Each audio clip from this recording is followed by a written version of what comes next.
mais tempo aqui para tomar antibiótico. Então, esse paciente não recebe alta. Se eu faço minha ronda, se eu faço aquele curativo, identifico uma cirurgia com essa excisão realizada e com esses sinais de infecção, e eu não comunico para o médico, ele não vai saber, porque nem sempre ele abre para ver como está a ferida cirúrgica. E aí aquele paciente vai receber alta e provavelmente ele vai voltar depois da cirurgia por conta de infecção. E nós vamos ser os responsáveis, porque nós fizemos vista grossa a um procedimento que infeccionou, poderia ter ficado um período a mais para tratar e acabou sendo tratado em casa, sendo que em casa não tinha antibióticos que pudessem fazer o tratamento daquele paciente. A questão das sondas urinárias, paciente com sonda vesical de demora. Sonda, gente, todo tipo de sonda é um dispositivo que pode sim, gente, ser um meio de propagação de infecção. Então, nós temos por responsabilidade ter cuidado também com essas sondas. Todavia, quando forem fazer a manipulação dessas sondas urinárias, temos que fazer a higienização das mãos e após a introdução das luvas, calçar as luvas para depois introduzir alguma coisa ou fazer algum tipo de manipulação dessas sondas urinárias. Aí eu vou esvaziar o coletor de urina. Também tenho que usar luva, gente, porque é um sistema fechado e aí eu acabo abrindo para fazer o esvaziamento, certo, gente? Feridas traumáticas, úlceras por pressão, para sinais de infecções. As lesões por pressões, gente, elas são características de pacientes que passam muito tempo sem mudanças de decúbito. Mudanças de decúbito são aquelas mudanças de posição do paciente. Se você deixa um paciente muito tempo numa posição, com o tempo ele vai ter alguns tipos de ferimentos em algumas regiões do corpo que tem mais pressão sobre a superfície. E aí esses locais eles vão abrir realmente fatores de risco, que são a questão de ferimentos que vão estar expostos a vários tipos de patógenos, certo, gente? Dentro dessa questão das lesões por pressão, gente, nós somos responsáveis por fazer as mudanças de decúbito, a equipe de enfermagem. Ela tem que ficar atenta à questão também dos pacientes que necessitam de cuidados para esse tipo de posicionamento do paciente, porque nem todo paciente, na abundância de decúbito, ele tolera uma lateralização, ele não tolera algum tipo de manipulação. Então, nós, como enfermagem, nós temos que estar atentos se esses pacientes têm algum tipo de lesão por pressão, para fazer a questão do tratamento, se possível, mais precocemente. Realizar todos os procedimentos invasivos com técnica asséptica, após cuidado e higienização das mãos. Isso é uma necessidade. Quando a gente fala de procedimento invasivo, gente, é técnica asséptica. Vocês ainda talvez vão ter essa disciplina. A técnica asséptica, gente, é uma técnica que vocês vão ter que fazer uma higienização das mãos bem detalhada e usar alguns instrumentos para que não se recontamine, que estejam cada vez mais material separado, material limpo, bandeja limpa, luvas de procedimento para fazer realmente aquele procedimento que esteja dentro de um padrão, material separado para aquele paciente individual, sem estar fazendo o uso de vários tipos de dispositivos para vários pacientes. Tudo isso faz parte de um protocolo de padronização da assistência de enfermagem, certo, gente? Higienização das mãos é essencial e é o básico para ter uma assistência de qualidade. Comunicar alterações da temperatura corporal. Se eu tenho um paciente que ele está com a temperatura corporal acima do esperado ou abaixo, como vocês já viram, são alterações ouro, porque se eu tenho um paciente com alterações da temperatura, são pacientes de possíveis infecções.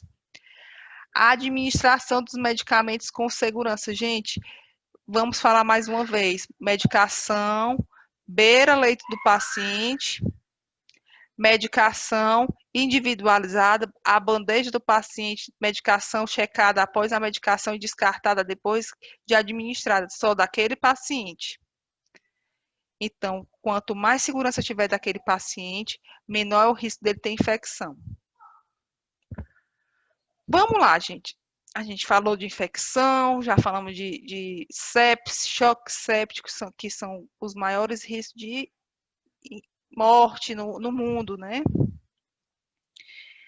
E aí, a enfermagem faz o papel dela, vai lá, trabalha arduamente, vai para o seu plantão, tenta fazer o seu melhor, passa o seu plantão direito, e aí tem aquelas questões que nós sabemos que vão ficar para a questão de alternativas da SCCIH, que são as comissões de infecção de controle de hospitalar. Quais são as alternativas que eu vou ter dentro de um hospital para diminuir a sepse dentro de uma unidade pública de um hospital? O que é preconizado dentro do Brasil da saúde pública para que todo nível de atenção, de combate a esse tipo de infecção seja estabelecido? Gente, é algo que a gente tem que ter dentro do nosso dia a dia, gente. Protocolo.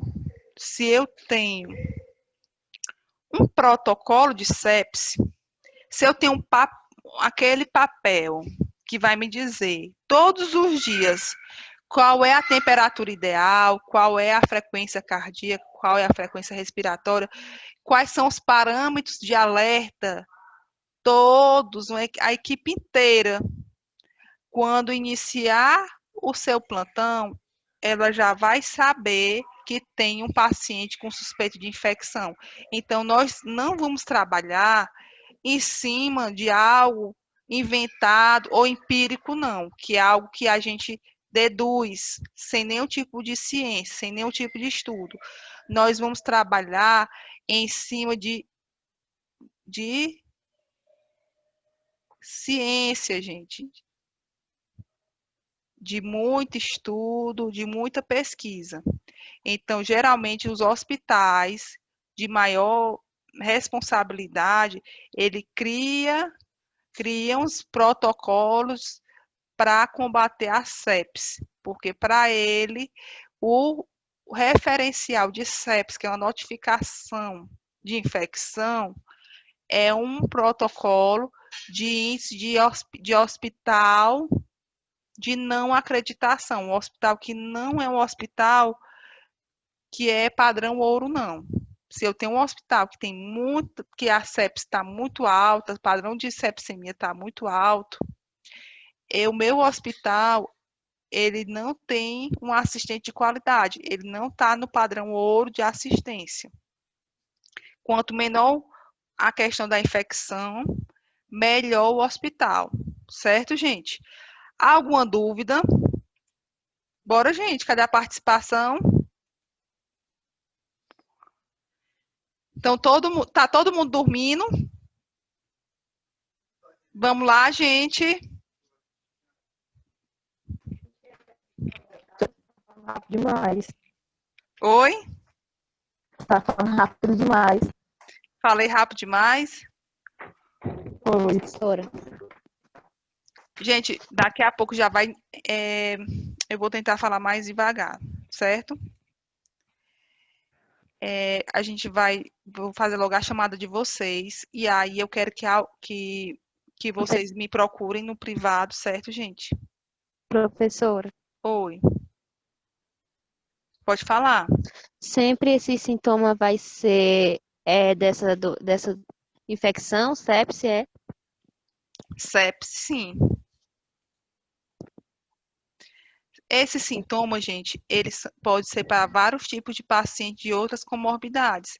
Mas esse padrão aqui que a gente coloca é quando o paciente ele pode apresentar uma infecção. Se você tem um paciente com qualquer tipo de doença que está dentro do hospital, que ele começa a ter algum desses sinais ou de risco que eu estou falando para vocês, são sinais de alerta para vocês já estarem observando, porque são sinais de risco que ele está se comprometendo cada vez mais. E ele pode, sim, estar com sepse.